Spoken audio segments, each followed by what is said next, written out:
magacaygu Axmed Cumar Askari yahay ahna shaqaale xarunta sare ee wasaaradda caafimaadka isla markaana bare jaamacadda Fanuun University oo maanta aanu ka socdo inala socdo professorkii garabkeygana taagan yihiin gudidii magaalada Abaarso iyo dhalinyaradii ka soo jeeday waxaan maanta u soconaa in iyo xarunta caafimaadka talii xarunta caafimaadka ee Abaarso MCH waxaan maanta u soconaa in arrin ku saabsan aqoonta jaamacadda aanu ku barno caafimaadka ardayda dhigata digriga iyo kuwa masterta dhigtaba in aan u sameeyno qaybteedii ahayd in ay waxtarkeedii ay geliyaan bulshada waxaan u dooranay bulshada Abaarso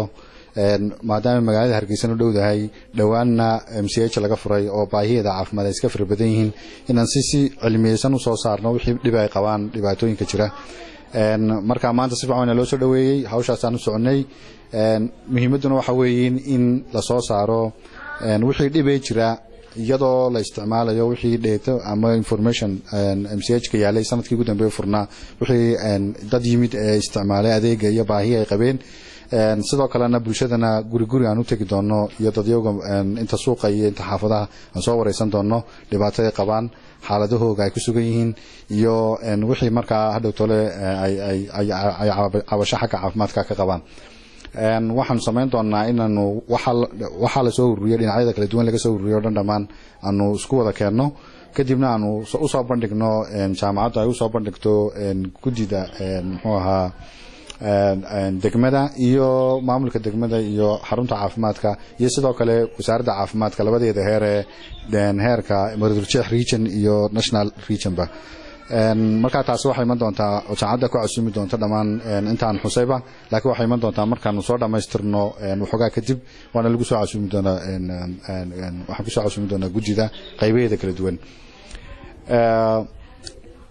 way mahadsantihiin si fiican loo soo dhaweeyay xarunta saaka iyadoo fasax ahayd baadana albaabadan la furay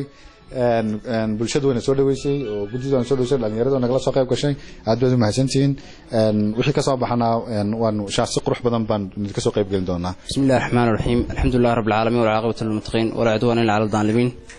magacaygu waa Maxamed Maxamuud Saciid waxaan ka soconaa fakalka caafimaadka ee jaamacadda Francis Fan University ama FFU maanta waxaan ku sugannahay magaalada Abaarso MCH-da waxaanu maanta magaaladan aanu ka sameeynaa maanu halkan u nimi qorshe hawleed aad u ballaaran waxaan doonaynaa inaan ka sameeyno wax loo yaqaan community assessment need ama community need assessment oo markaasi ah wax asaasiga ah ama caafimaadka asaasiga ah ee markaasi bulshada inaanu markaasi ku sameeyno qiimeyn sidoo kale markaas aanu ku sameeyno iyo xuquuqna magaalada ka sameeyno sida markaasi ay ugu fulaan markaasi adeegyada caafimaadka ee asaasiga markaasi u ah si markaasi ay ugu fulaan inaan markaasi qiimeyn iyo markaasi xuquuqin aanu ku sameeyno sidoo kale waxaanu nimi yaraan inaan wax sameeyno wacyigelin aanu sameeyno oo bulshada aanu wacyigelino daryeelka caafimaadka bulshadu inta fara badan waxay caafimaadka u haystaa wax weyn in dhakhtar loo tago markaas uu dawooyin qoro oo kale laakiin caafimaadku waxa weeye waa wax beesa ama waa wax asaasiya oo qof kasta markaas waajibka wuxuu ka bilaabmaa waxyaabo yaryar wuxuu ka bilaabmaa caafimaadku laga bilaabo farxalka qofka nadaafada qofka inuu qashinka iska ururiyo iyo waxyaabaha aadka u asaasiga ah waxaan sidoo kale doonaynaa maanta bulshada markaas deegaankan inaanu dareensiino in MCH-kan ama xarunta caafimaadka inay iyagu leeyihiin aanay waxa weeye aanay cid kale lahayn inaan dawlad lahayn inaan waxa ku yiraahdaa hay'ad aanay lahayn iyagu ay leeyihiin cid ay u adeegtaa iyo cid loo dhisay ay iyaga tahay waxa weeye hadba siday ugu xidhnaadaan iyo siday iyagu maxaan ku yiraahdaa ay meeshooda u daryeelaan siday u yimaadaan siday maxaan ku yiraahdaa inta contributions ka ururiyaan iyagu ay meeshooda markaasi ay u taageeraan iyagu sidoo kale inaan markaasi dareensiino hawshan waxa aad iyo aad waxa weeye nooga caawiyay maamulka jaamacadda oo ugu horeeyo markaasi professorka weyn Dr. Hussein Abdullahi Bulhan iyo professorka isagoo noo dhigay xiisadan ama community medicine kan oo professor Ahmed Askar sidoo kale ba markaas ayaa naga caawiyay waxaan kale oo sidoo kale aanu doonin oo jaamacadda FFU runtii ay ku talaabsatay waxa weeye wixii aad baratid inaad markiiba qabatid wax loo yaqaan leerin by doing waxa baro qabo markaas sidoo kale waxaan doonaynaa assessment kan aanu sameynayno ama qiimeyntan aanu sameyn doono in aanay noqon sida wax weeye dalka hore looga soo sameyn jiray inta wax markaas ay la sameeyo assessment ama meel wax weeye xuguurin laga sameeyo in marka xuguurintaas markaas la iska tuuro hadhow jool waxaan doonaynaa insha Allah taala xuguurinta aanu maanta magaalada ka sameynayno in markaasi ay noqoto la hadhow la process gareeyo ama la habeeyo kadib markaasi waxa weeye la soo bandhigo loo soo bandhigo dadka bulshada dadka waxgaradka wasaaradda caafimaadka sidoo kale marka nuqullo hadhow toolo qoraal ah markaas loo diro wasaaradda caafimaadka jaamacadda laftigeeda aan anagu haysano iyo mid markaas deegaanka lagu soo celiyo oo markaas cidii u timaada ama cidii ay doonayeen deegaanku inay ka hadlaan hawsha caafimaad ay markaas assessment-ka ama qiimeynta aanu sameynay ay markaas hor dhigaan oo markaas ay hadhow kula doodaan way bulshada inta badan dib waxay ka qabsataa waxa weeye maxaa dhibtu maxay ka taagan tahay saasan marka doonaynaa insha Allah taala inta kale ka dhiman wax ku dar doona saaxiibka shaakir Bismillahir Rahmanir Rahiim magacaygu waa Shaakir Cabdi Saciid isla markaana waxaan arday ka tirsan jaamacadda FFU waxaan maanta ku sugannahay magaalada Abaarso oo u nimidnay inaan ku sameeyno qiimeyn maxay idii bal heerka caafimaadka bulshada sidoo kalena aan ogaano maxay idii aan sameeyno xog ururin ku saabsan magaalada balse aan u hubino maxay idii adeegyada caafimaadka iyo baahiyaha dadka bulshada ay qabaan marka inta uu maxamed sameeyay anigu waxaan ku dari doontaa maxamed yiri waxaan ku dari doonaa in aan anagu maxay idii aan u tagi doono home by home ama guri aan u soo booqan doono guri ka guri anagu marka la kulmi doono cid joogta isla markaana ka soo qaadi doono wixii xog ururina kadibna marka xog ururintaas maxamed inii sheegay la analyze gareyn doono marka la analyze gareeyo kadibna aan marka nuqul ka sameyn doono oo la wadaagi doono jaamacadayada ama jaamacadaha kale maxay idii aan xiriir kala leenahay wasaaradda caafimaadka hay'adaha caalamiga maxay hiday khusayso maxay hiday hawshan aan wadno sidoo kale marka anagu waxaan isku day doonaa ka arday ahaan inaanu muujino dhaqamadina lagu soo baray jaamacadda gudaheeda dhexdeeda si bal bulshadu u aragto oo ugu noqono muraayad bulshadaanu dhex taagnaa bulshadaanu u tagnay sidoo kale marka maxay hiday bal aanu noqono muraayad jaamacadda laftirkeedii markaas guud ahaaneed waxaan ugu mahad celinayaa Professor Bulxan oo ah maxay hiday madaxweynaha jaamacadda sidoo kale waxaan u mahad celinayaa macalinka gacanta ku haya hawshan noola soo agaasimay Professor Ahmed Askar marka insha Allah taala waxaan rajayn doonaa inuu hawshaas guul noogu soo dhamaato oo aanu ka keenno maxay hiday hawsha aanu galnay inuu Ilaahay noo fududeeyo si guulana noogu soo dhamaato waana mahadsantiin Bismillahir Rahmanir Rahiim magacaygu waa Muna Maxamed Ducaale waxaan ka socdaa jaamacadda Francis Fanon University faculty medicine-ka waxaan maanta joognaa MCH-ka Abaarso waxaanan u nimid ama ujeedada ugu weyn aan maanta halkan u nimid waxa weeyaan inaan community assessment sameeyno kaas oo ah si aan dadka u wacyi gelino oo aan u ogaano xaaladda caafimaad ee ka jirta halka kan aan joogno ee Abaarso waxaan aad iyo aad ugu mahad celinayaa bulshada halkan ugu nimid ee sida fiican noo soo dhaweysay ee ka muxuu ahaayay sida fiican warbixinta noo siisay waxaan leenahay aad iyo aad bad mahadsantihiin waxa kale oo aad iyo aad ugu mahad celinayaa gudoomiyaha halka kan ee Abaarso ee isaguna sida fiican dadka ugu sii iclaamiyay waxaan leenahay dhammaan bulshada ku nool halkan muxuu ahaayay Abaarso aad iyo aad bad mahadsantihiin Bismillahir Rahmanir Rahiim magacaygu waa Ramla Cabdiraxmaan Maxamed oo ka socota jaamacadda Francis Fanon University halkan maanta aanu hawlgalkaanu ka wadnaa ama waxyaabaha halkan u nimid ujeedadaanu hore loo soo sheegay waa community assessment ama qiimeynta bulshada inaanu kala qayb qaadano yani dadweynaha Abaarso iyo maxaan idhahdaayay dhakhaatiirta Abaarso ee ku sugan meeshan cilmigii aan maxaan soo baranay iyo cilmiga ay barteen baan isla qaadanayna yani waxaan dheernahay inaan jirin man sheegayaa aan wacnaa wada shaqayn aan tusayno waxaan aad halkan uga mahad celinayaa hawlwadeennada barnaamijkan ama macna mashruucan aan ku nimimika oo ah maxaan idhahdaa macalinka sida weyn uga soo shaqeeyo Abdul Ahmed Askar iyo professorka iyo jaamacadda dhamaan iyo ardayda dhamaan waxaan kala si gaad aad ugu mahad celinayaa shacabka nagu soo dhaweey way anagu shacabka ayaanu ardaydan nahay shacabka ayaanu cid ku noqonaynaa ama soo dhaweynta shacabka ama dhageyska naga dhageysta waxaan wadno ayuun bay maxaa anagu aan ku soconaynaa marka aad baan ugu mahad celinayaa macna shacabka iyo dadweynaha Abaarso iyo MCH gaar ahaan Bismillahir Rahmanir Rahiim magacaygu waa Muna Maxamed Ducaale waxaan ka socdaa jaamacadda Francis Fanon University gaar ahaan kulliyadda caafimaadka waxaan maanta nimid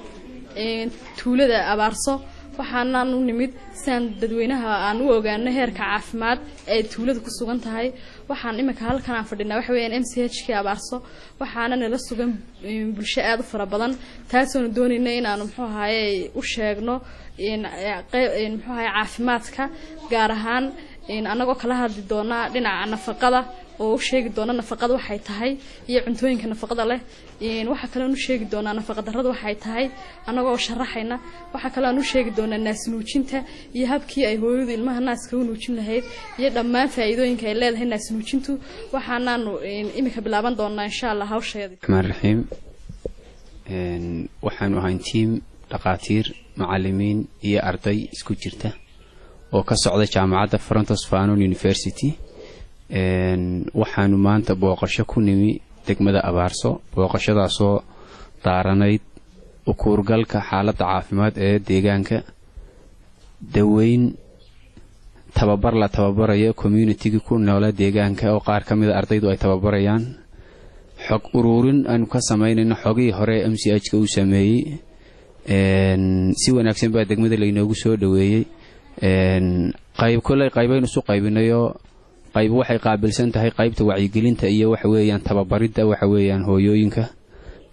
gaar ahaan inta MCH-ka joogta qayb waxay qaabilsan tahay xog ururin amba data collection ay waxa weeyaan ka soo sameynayaan qaybaha bulshada oo imika outreach bay ku maqan yihiin iyo data collection-kii qayb waa supervisors oo waxay hagayaan tiimamka iyo isku xirkooga iyo operationska groupka yagan halkan fadhiyo waxaanu nahay groupka qaabilsan data collectionka marka ay soo sameeyaan ardayda groupkii entry-ga sameyn lahaa ee analyze gareyn lahaa interpretationka sameyn lahaa ee wixii la soo ururiyay u bedeli lahaa xog valid ah oo lagu kalsoonaan karayo oo xogta ardayda ay soo ururiyeen oo u baahan waxa weeyaan in loo bedelo xog macquul ah oo waxa weeyaan la aqriyi karayo qof waliba aqriyi karayo xogtaas oo inuu la wadaagayna number 1 jaamacadii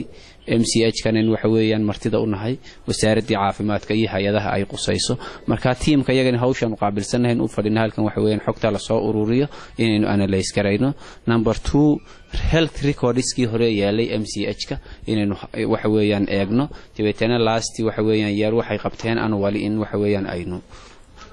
waxa weeyaan xogtii ka ururino xogtii wayna siiyeen si wanaagsan baanay noo siiyeen kaliya waxa weeyaan xogtii inaan urursano oo interi ku sameeyno analyze interpretation iyo reporting finding result waan soo saari doonaa waxaan ugu dambeyn u mahadnaqayaa dhamaan waxa weeyaan bahdii jaamacadda gaar ahaan ardaydii soo abaabushay hawshan ee waxa weeyaan isxil qaantay ee abaabulkeega isku dubaridkeega iyo mid kamid ah waajibaadkoogii ardaynimo xaq loogu lahaa maxaa yeelay ardayga caafimaad xaq waxa loogu leeyahay intuu wax baranayo inuu dadka shaybaaro daweeyo u koorgalo wacyigelin caafimaad siiyo hawlo fara badan marka waa mid kamid ah waajibaadkoogii xaq loogu lahaa oo ay u qabteen deegaanka aad baan ugu mahadsan. Assalaamu alaykum warahmatullahi wabarakatuh.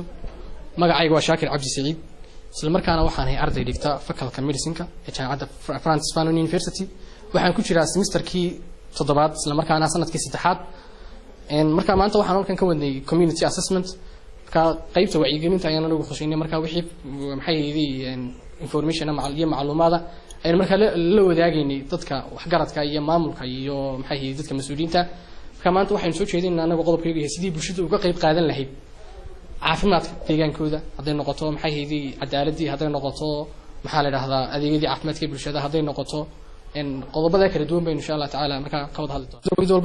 ماشي سين نقطة كدونا وين دول استياج دونا إن مكان إن شاء الله تعالى بروح نرجعني إن قران يصور كيسكوكين قبطان وبالمركز يلي كنفس الكين هماك إن سيام بل وحن نقدر لنا هي وشيء أنا قد بني فرينتان ونا كإن شاء الله تعالى سيرك بحكي نقدرنا marka ugu soo horeeyo waxa weeyaan sidee bay bulshadu uga qayb qaadan kartaa adeegyada caafimaadka marka way fara badan yihiin san hore soo sheegay waxa lagu noqon karaa mid MCH ka lagu bixinayo mid maxay yihiin shaqaale wasaaradda caafimaadka soo dirtay oo deegaanka maraya mid maxay yihiin ardayda iyo dadka jaamacaduhu intay soo booqdaan ay ka sameyn karaan marka adeegyada caafimaadka ee laftirkeeda deegaanka laga qabanayo in bulshadu ka qayb qaadato waa mid muhiim ah ana maxay yihiin isla markaana ay xaq u leedahay marka qodobka koowaad wuxuu inoo sheegay in bulshada laftirkeedu adeegyada caafimaad ee iyaga loo qabanayo inay ogaato la socoto ka qayb qaadato inay tahay mid ay xaq u leedahay oo marka ay ah inay ka qayb qaadato waxay xaq u leedahay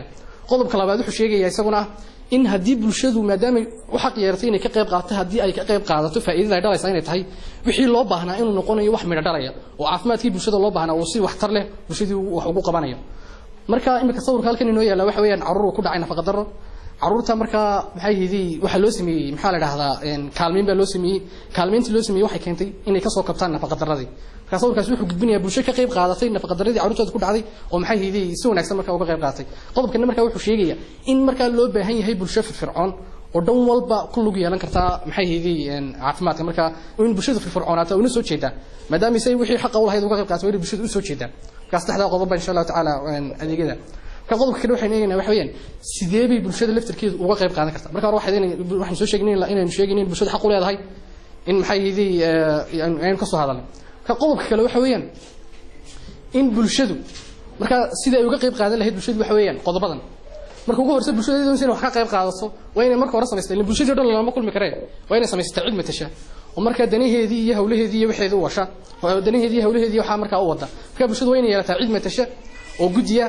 oo walibana dadka waayeelka ah ee waxgaradka ah ee bulshada ah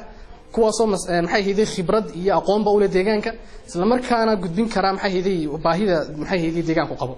marka gudida la doortay waa inay ku lug yeeshaan adeegyada caafimaad ee bulshada loo qabanayo isla markaana ay gudbin karaan baahida dadkaasi ay leeyihiin ka qodobka saddexaad maxay yidii ay ka qayb qaadan kartaa bulshadu waxa weeyaan in gudida la doortay bulshada dhexdeeda iyagu abaabuli karto wacyigelin samayn karto ka qayb qaadan karto dadka ku dhiirigelinto inay goobiyo caafimaadka ku yimaadaan ku xidhnaadaan talaaladii ka qayb qaataan ay markaa iyaguna gudidaas samayn karto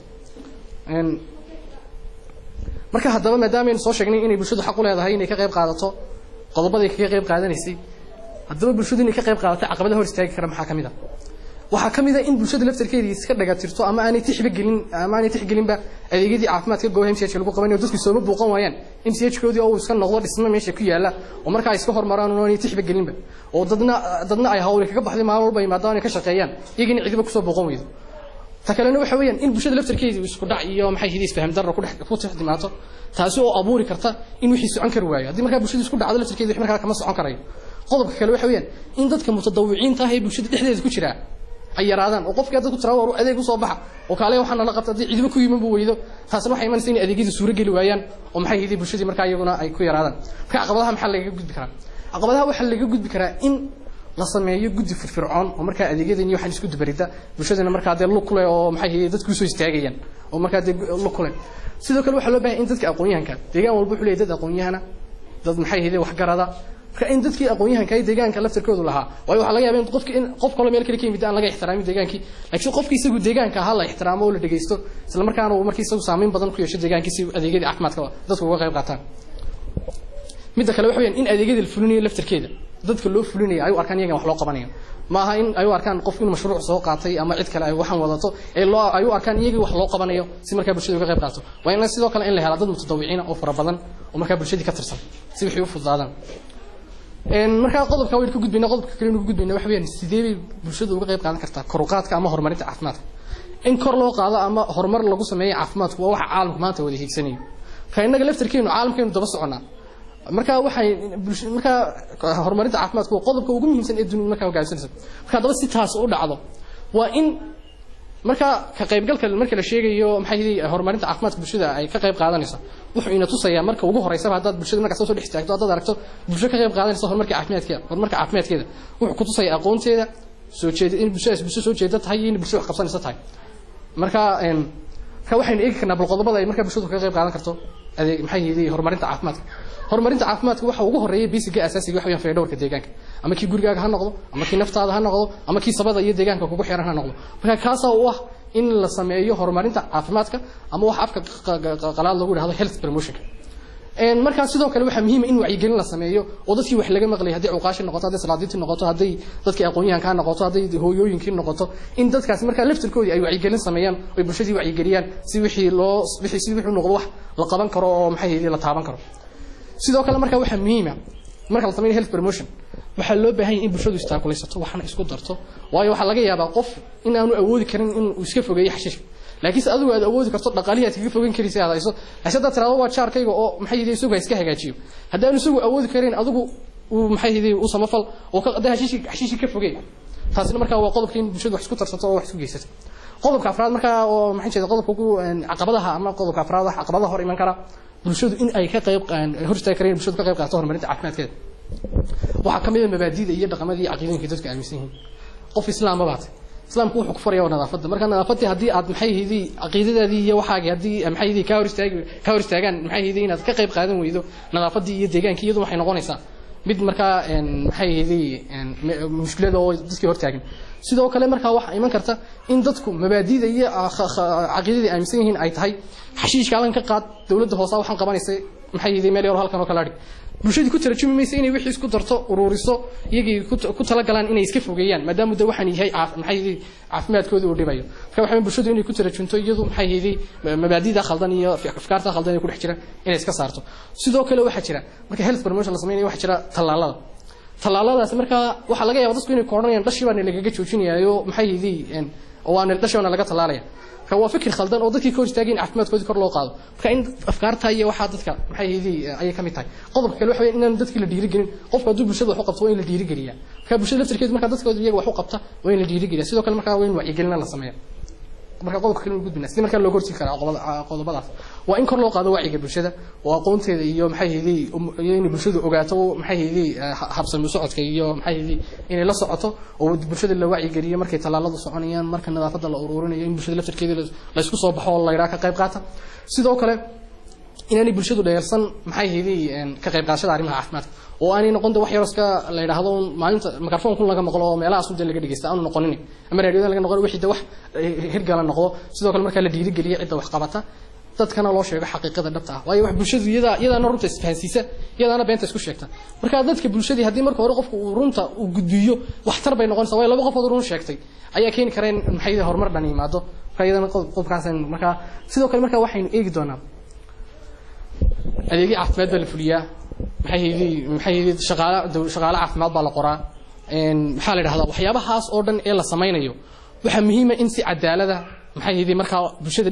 dhexdeedii ayadu laftirkeedu intaan cid kale oo qoraysay iyo cid in kala iman in iyada laftirkeedu bulshada dhexdeedii ay cadaalad marka iyo sidii looga qayb qaadan lahaa iyada laftirkeedu cadaalad samayso marka qodobada ay marka bulshadu laftirkeeda cadaalad dhexdeeda ku sameyn karto aynu ka hadlano marka cadaaladda in la sameeyo oo la tixgeliyo dadka maxay yidii dan yartaa in badan la dhageysan ama dadka maxay yidii afkaartooda maxay yidii aan la tixgelin in la tixgeliyo oo ay marka ka qayb qaataan bulshada qodobadeedii aynu marka eegno qodobada marka laga qayb qaadan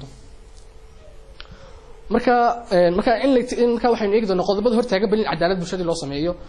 qodobka ugu muhiimsan ee in hortaagan cadaalad dadka loo sameeyo waxa weeyaan qof kasta wuxuu ka horeysiinaya danihii shakhsiga ahaa danihii dadka kale bulshada iyo maxay yidii dadka kalena waxa muhiimsan danta qofka iyo danta bulshadana waxa muhiimsan mar walba danta bulshada marka hadii deegaankiina imka kale wax loogu soo qoraa madawooyin ama la keeno maxay yidii ama dhaqaatiir imaadaan inaad dantaada khaaska ka fulin danta bulshada ka fuliso sidoo kale inaan wixii maxay yidii musuqmaasuq iyo maxay yidii istamariin iyo waxa laga hortago qodobadaas ayaguna kamid ah sidii cadaalad loo sameeyo marka qodobada maxay yidii lagaga talaabsan karo in cadaalad la sameeyo maxaa kamid ah waa in go'aamada bulshadu qaadanayso dhexdeeda waa inay noqdaan qaar loo siman yahay oo maxay yidii cid walba afkaarteeda la dhageysanayo ka yar ka weyn qofka maxay yidii faqiirka badana dadkeenu qabiilka eegan qofka qabiilka maxay qabiilkiisa la yaso ka kale in waxa la isku miisaamo oo wixii uu noqdo wax bulshadii u cuntamo oo qof walbana ku qancay sidoo kale in la tixgeliyo aaraada dadka laga tirada badan yahay soo jeediyaan sidii maxay wixii u noqdaan wax hirgala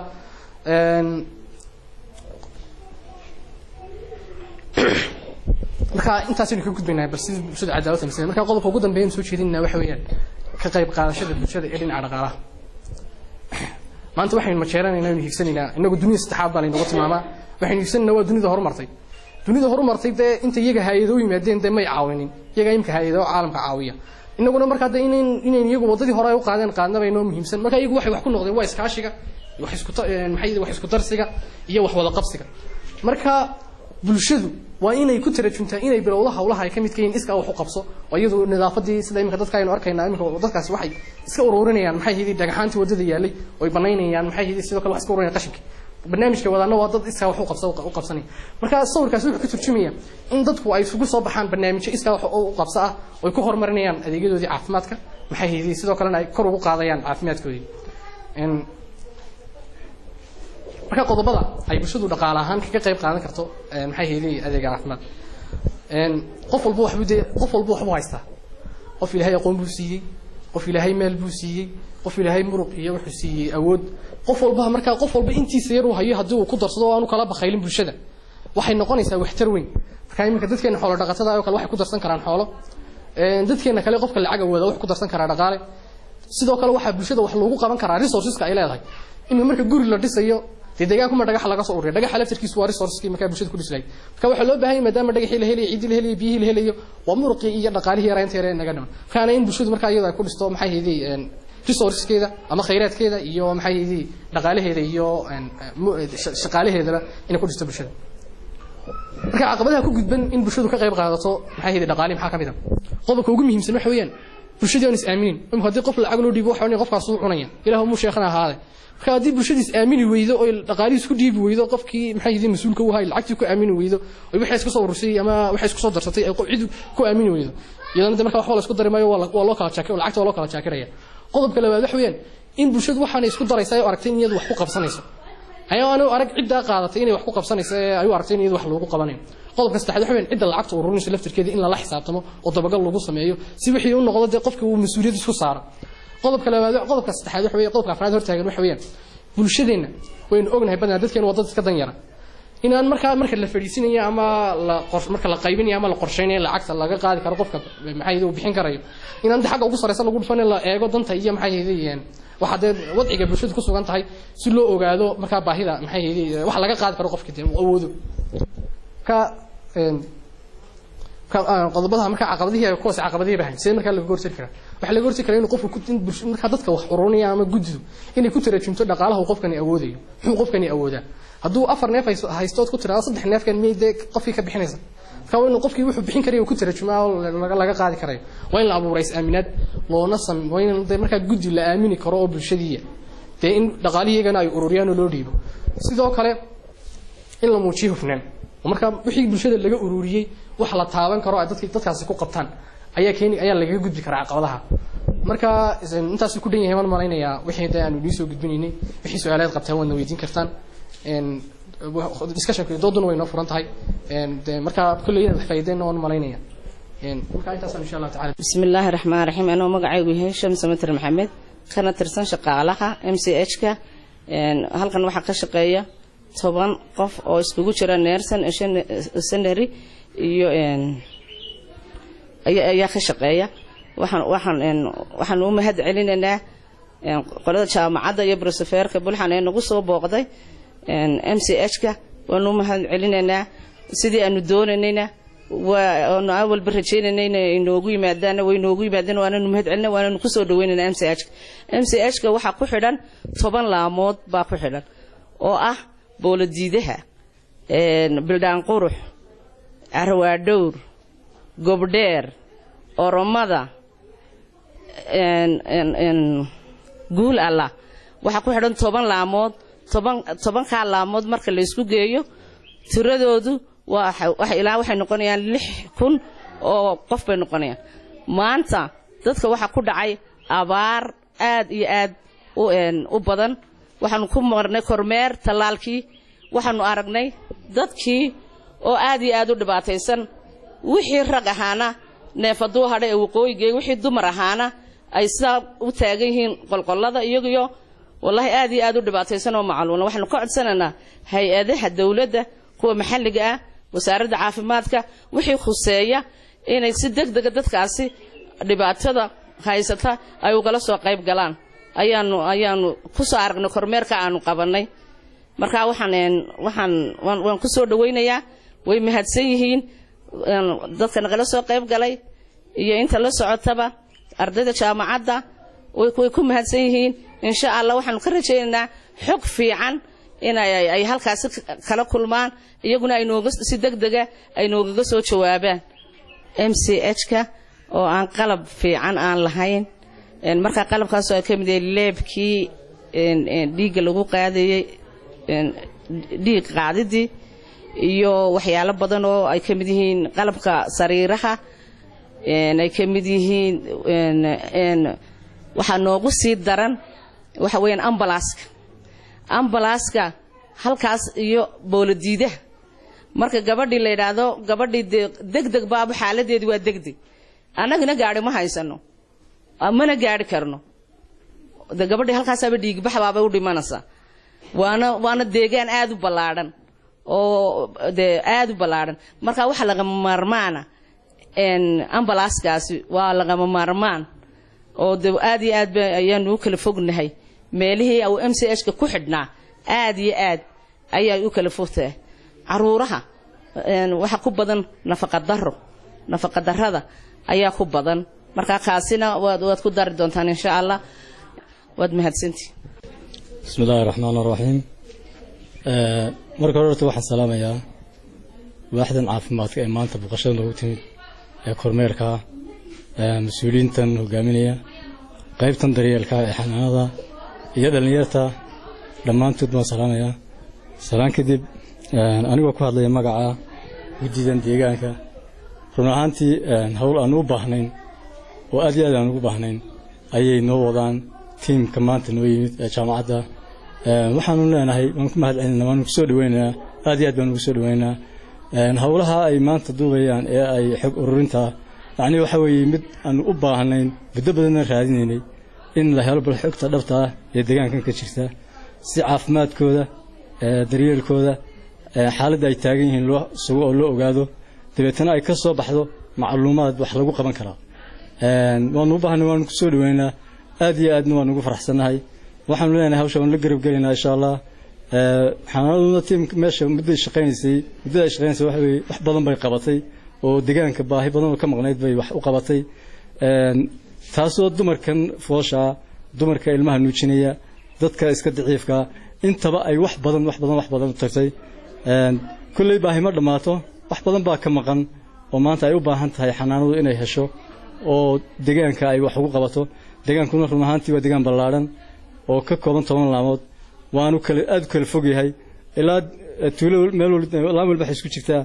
ilaa 15 kilomitir qaar baa isku jira deegaanka inta leeg bay dadku maxay ka yimaadaan uga soo lugeeyaan xanaanada u yimaadaan caafimaad awgeed run ahaantii marka waxa halka inta uga socon waxa baahi caafimaad weey baahi caafimaad marka run ahaantii ay ka helaan halkii ay helaan wax ku filan iyo waxay u baahnaayeen waa laga maarmaan waxaanu ka codsanaynaa marka cid kasta oo ay khusayso in ay helaan dadkaasi ka helaan caafimaad daryeela iyo baahiyaha kale ee asaasiga iyo abaaro badan oo jira oo dadka yacni xanuunka waxa keenay horta gaajo way keentaa oo dadku hadday baahi gaajo ku dhacdo biyo la'aan ku dhacdo daryeel la'aan ku dhacdo waxa weeye xanuunadii si sahlan bay u qaadayaan marka waxa weeye taa in laga hortago oo dadkii baahidoodii la daryeelo la arko caafimaadkoodii la daryeelo oo hay'adaha maxalliga iyo kuwa dawladda iyo cid kasta oo wax ka qaban kartaba waxaanu ka codsanaynaa inay hawlahaasi dadkan baahiyaha inta leeg haystaan inay wax ka qabtaan insha Allah tiimka iyagana waxaanu u rajaynayaa in tiimkii wax qabta noqdo tiimkii lagu guuleysto noqdo tiimkii wax u tara deegaankan ee kor u qaada noqdo tiimkii caafimaadkaasi horseeday ee noqdo midkii lagu guuleysto noqdo aan ugu rajaynaa aad iyo aadna u mahadsanyihiin waanu ku soo dhaweynaa insha Allah assalaamu calaykum waraxmatullahi bismillaahir rahmaanir rahiim magacaygu waa Cabdirashiid Cabdi Ismaaciil anigoo ka hadlaya afka dhalinyarta deegaanka Abaarso marka hore waxaan aad ugu mahadcelinayaa jaamacadda France University oo madaxeeda ugu sareeyo Dr. Bulhan iyo tiimkaba aad baan u soo dhaweynaa marka hore mar labaad anigu waxaan ka mid ahay deegaankan Abaarso xanaanada ama MCH-kana kulay waanu la shaqeynaa aniga iyo dhalinyar kaleba marka haddii aan baahiyaha yara taabto caafimaad ahaan ka jira deegaanka runtii lama soo koobi karo horta caafimaadka baahiyaha ka taagan deegaanka caafimaadkuna waa shayga ugu muhiimsan ee bini'aadanka ama shayga qofka bini'aadamku ku noolaan karo haddii caafimaad la waayo runtii noloshu waxay noqonaysaa mid ay wax ka dhiman yihiin wax badan ka dhiman yihiin marka sidii la soo sheegay horta waxyaabo badan oo dhibaato badan baa deegaanka ka jirta caafimaad darro ah alxamdulillah horta MCH-kan wuxuu jiray muddo ilaa 5 sanadood uu shaqeynayaa intii ka horeysay dhibaatadu day intan 3 laabkeed bay noqon karisay laakiin imika way soo rudiyay iskaroodo xogaa baa ka soo dhinmay maadaama la helay MCH waxyaabo badan oo bulshadu u baahneed kafeeyay haddana laakiin baahidu ma dhamaato dee waxyaabo badan baa ka dhiman MCH-ka ama deegaanka caafimaadka dhinaciisa hadii loo eego waxyaabo badan baa ka dhiman xanaanadu waxay u baahan tahay waxyaabo badan oo ay kamid yihiin ambulance oo kale ma laha deegaanku waayo qof hadduu imika soo foosho oo kale la keeno xaaladiisa khatar noqoto tusaale ahaan waxba laga qaban kari waayo gaari baa loo soo kareenaya taasina waa mushkilad waxa weyn wali haysata bulshadii oo ay kaga maarmin macnaha caafimaad sax ah oo la haystaa lama oran karo marka waxa weeyaan MCH-ku wuxuu u baahan yahay ambulance oo kale oo qofka xaaladiisu degdeg noqoto si magaaladii loola cararo kale taasoo macnaha qofka caafimaadkiisa badbaadin karta waxyaabaha kale uu deegaanku u baahan waxa kamid ah MCH-ku equipmentska ama alaabooyinkii qalabkii oo kale waxyaabo far badan baa ka dhiman kara dawooyinkii oo kale waxa weyn dawo sufficient oo nagu filan ma haysano dawooyin far badan baa naga dhinaan kara marka waxa weeyaan waxaan ugu baaqaynaa doctorka iyo teamkiisaba inay waxyaabahaas oo dhan waxay naga caawin karaan ay nagu soo dadaalaan insha Allah assalaamu calaykum warahmatullahi bismillaahir rahmaanir rahiim assalaamu calaykum warahmatullahi wabarakaatuh jaamacaddan horta nafti aad bay u mahadsan tahay waayo baraarujinta dadka oo kaliya waayo miyiga dadka in badan baa iska tabaalaysan oo maxaan ku raayay aan waxba dareensanayn dumar badan baa imka wax ka dareemay wacyigelintay siiyeen iyo waxqabadkaba aad baad u mahadsantihiin imikii haatanna waxaan doonaynaa kulli waxqabashada wax qabateen in ka sii kordhisaan dadaalka jaamacaddan aad bay u mahadsan tahay deegaankan abaarsood muu alhaan jiray SBC-kan muu alhaan jiray markii hore in dhaweyd baa noo sameeyey intaana wax dumar oo dhib soo gaadhay ma jirto dumarka waa laga dhaliyaa waa loo mariyaa xaaladooda aad baa loola socdaa way dadaalayaan laakiin se haddana kolley bulshada ma wada gaadhsiisna marka waxaan doonaynaa wax qabadka qabanaysaan oo mahadsantiin inaad soo kordhisaan dadaashaan aad baan u dadaalashin wad mahadsantiin bismillaahi raxmaani raxiim waxaan aad ugu faraxsanahay in tiimkayagii jaamacadda France Fanon University uu macalinka u yahay tiimka dhakhaatiirta ah Professor Ahmed Cumar Askar isagu uu hogaamiye u yahay maanta aanu samaynayno qiimayn xagga caafimaadka iyo abaarso iyo intii ku xidhaniba waxay u baahan tahay haddii la yidhaahdo anigu waxaan ogaa muddo hore oo MCH kan la dhisay laakiin meel qaawan ay ahayd oo waxba aanay jirin iminka dhowr sano kadib waa ilaahay mahadii in laga howlgalay tiim shaqaynaya meeshii joogo shamis iyo intii kale meesha ka shaqaynaysa yaa team leaderkii wixii oo dhani ka wada shaqaynayeen Faadumo iyo team dhan oo maanta ma garanaysaa si wanaagsan wax u bilaabay guddiga abaarsina isna dadaal ayuu wadaa taasi qudheedu waan ku faraxsanahay balse hawshu waa bilow anu sidaan u arkaayo waayo baahida ayaa aad u ballaaran baahiduna ma garanaysaa inta adduunyada meel kastaba hala joogay dhaqaalaha loo hayo iyo baahidu goor walba isma leeka dhaqaaluhu goor walba wixii loo baahayay waa ka yari balse waxa loo baahan yahay qiimayn marka u horeysa dhibaatooyinku maxay yihiin sidee u kala baaxad weyn yihiin maxaa laga dhigan karaa tallaabo sidii loo qaadi lahaa assessmentkan imika la wado ay jaamacaddu wado ilaa 30 arday oo dhakhtarnimo baranaya iyo qaar mastersa ayaa hawshii wada professorkuna isaga u dhiga oo hogaaminaya needs assessment-kii bay samaynayaan xag dhaqaale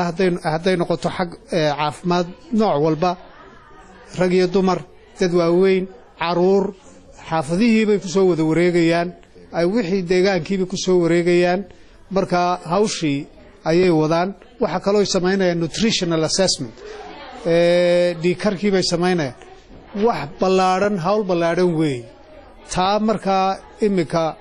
waxaanu rajaynaynaa marka daraasadda la dhammeeyo in aanu baahidu waxay tahay aanu gaadhsiino abaar weynna waa ka dilaacday meesha dalka oo dhanna way ku baahsan tahay hase yeeshee hawshaa waxaanu jecellahay wasaaradda caafimaadka bulshada hay-adaha internationally inaanu gaadhsiino oo la ogaado baahidu waxay tahay iyo wixii laga qaban karaayo sidii dhaqso ah looga qaban karo waxaan ugu mahadnaqayaa Professor Ahmed iyo tiimkii France Fanon oo ka howlgalay arrintan oo isku dubariday waxaan u mahadnaqayaa guddiga abaarso oo iyaguna markiiba ma garanaysaa wax nala qabtay waxaan u mahadnaqayaa Faadumo iyo Shamis iyo tiimka halkan MCH-ka waxaan u mahadnaqayaa dhalinyaradii haddeerta aad maqlayseen oo iyagu inta badan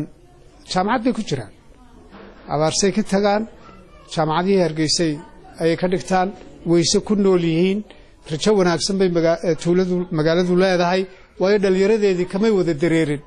waa joogaan way la shaqeeyaan MCH-ka aad iyo aad rajo weyn baan ku arkaa taana insha allah hawsha ka hadhi mayno waanu riixi qiimaynuun inta la qiimeeyo lagama tegaayo annana jaamacad ahaan waxaanu xoogga saaraynaa maaha un baahida magaalooyinka ama magaalada Hargeysa oo keliya waxa weeye wixii ku xeersan iyo meeshii aanu gaari karro waayo magaalo kelideed ma noolaan karto waxay ku nooshahay waxa weeye intaa ku xeersan haddii ilaahay yidhaa hawshaa waanu gelaynaa waana noo farxad aad baanay ugu mahadsan yihiin bulshada guddiga MCH-ka iyo dadkii ka shaqaynayay iyo wasaaradda caafimaadka iyo wixii kale ee magaranaysaa ku gacan leh aad baad u mahadsantihiin thank you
يا رب صوم علينا